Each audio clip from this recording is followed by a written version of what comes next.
Iran ancam pintu neraka untuk AS dan Israel. 4.000 bom dijatuhkan. Timur Tengah diambang kiamat.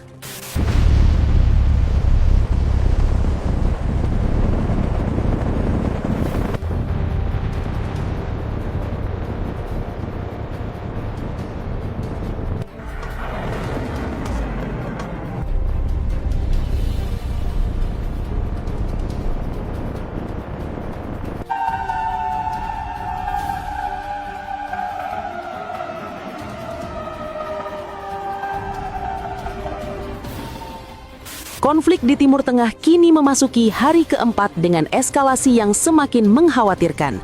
Korps Garda Revolusi Islam IRGC mengeluarkan salah satu peringatan paling keras sepanjang konflik ini, menandakan bahwa situasi tidak hanya memburuk tetapi berpotensi lepas kendali.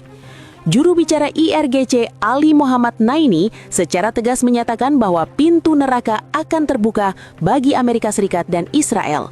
Naini said the United States and Israel should expect escalating punishment.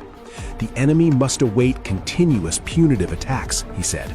The gates of hell will open more and more, moment by moment, upon the United States and Israel. The statement comes as Iran presses missile and drone barrages across the region. Tehran is signaling that retaliation will intensify, not slow. Pernyataan ini bukan sekadar retorika, melainkan sinyal bahwa Iran siap meningkatkan serangan dalam skala yang jauh lebih luas. Pernyataan keras IRGC muncul di tengah intensitas serangan yang terus meningkat dari kedua belah pihak. Iran menegaskan bahwa pembalasan tidak akan berhenti, bahkan akan terus berkembang dalam bentuk dan skala yang lebih besar. Kalimat pintu neraka akan terbuka mencerminkan perubahan strategi dari respons defensif menjadi ofensif total. Ini berarti target serangan tidak lagi terbatas dan eskalasi bisa menyasar berbagai kepentingan AS dan Israel di kawasan. Dalam konteks geopolitik, pernyataan seperti ini biasanya menjadi pendahulu dari operasi militer yang lebih agresif.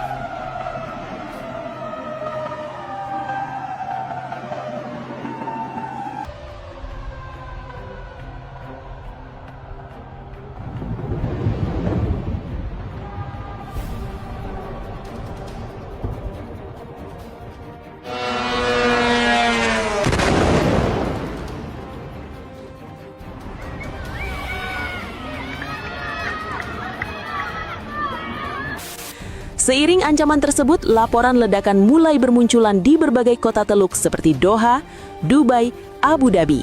Kota-kota ini sebelumnya relatif aman dari konflik langsung, namun kini mereka mulai merasakan dampak dari eskalasi yang meluas. Belum ada konfirmasi resmi mengenai skala kerusakan atau korban, tetapi kehadiran ledakan di pusat-pusat ekonomi tersebut menjadi sinyal bahwa konflik telah melewati batas geografis sebelumnya. Dampaknya tidak hanya militer, tetapi juga ekonomi global. Kawasan Teluk merupakan pusat energi dunia, dan gangguan di wilayah ini dapat memicu lonjakan harga minyak serta ketidakstabilan pasar internasional. Di sisi lain, pasukan pertahanan Israel, IDF, melaporkan telah melancarkan serangan udara besar-besaran ke wilayah Iran. Lebih dari 4.000 bom disebut telah dijatuhkan ke berbagai target strategis. Serangan ini mencakup instalasi militer, infrastruktur logistik, serta situs yang diduga terkait program nuklir di dekat Teheran. Serangan ke fasilitas nuklir menunjukkan bahwa Israel tidak hanya ingin merespons, tetapi juga melemahkan kemampuan jangka panjang Iran. Namun langkah ini juga membawa risiko besar. Menyerang fasilitas nuklir dapat memicu reaksi yang jauh lebih keras dari Iran, bahkan termasuk kemungkinan eskalasi ke level yang belum pernah terjadi sebelumnya. Dengan Iran mengancam pembalasan total dan Israel meningkatkan serangan udara secara masif, konflik ini kini berada di titik kritis. We have the right to defend ourselves. We have a duty to defend ourselves when from their bases, firm military action is being waged against us in the region's countries. So what are we to do but defend ourselves? Therefore, our defensive action is not against any country in the region. The territorial integrity and national sovereignty of every single country in the region are respected by us. And I wish we were confronted with a situation where the United States was unable to utilize the soil of neighboring Muslim nations, their sovereign territory, for military aggression against another Muslim country during the sacred month of Ramadan.